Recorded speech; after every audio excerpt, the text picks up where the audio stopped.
8, 7, 6, 5, 4, 3, 2, 1 un aiziet jūriņā, aiziet apkārt Tālaukstu ezeram. 23. slēpojums, kurā piedalās 42 km distancē, vairāki simti.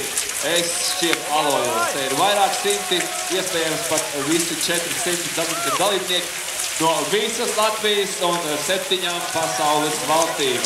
Mums ir dalībnieki no Somijas, no Igaunijas, Lietuvas, arī pārstāv no Polijas, Zviedrijas un arī viens slēpotājs no Amerikas Savienotajām valstīm. Un arī redzēju vairākus slēpotājus no mūsu kaimiņu zemes Krievijas. No Sanktpēterburgas bija slēpotāji un iespējams no citām Krievijas pilsētām. Tāds liels starptautisks pasākums mums šodien Vecpilsētā. Un, kā jau teicu, pēc aptuveni 50 minūtēm varētu mēs sagaidīt ātrākos slēpotājus pirmajā startfinišā.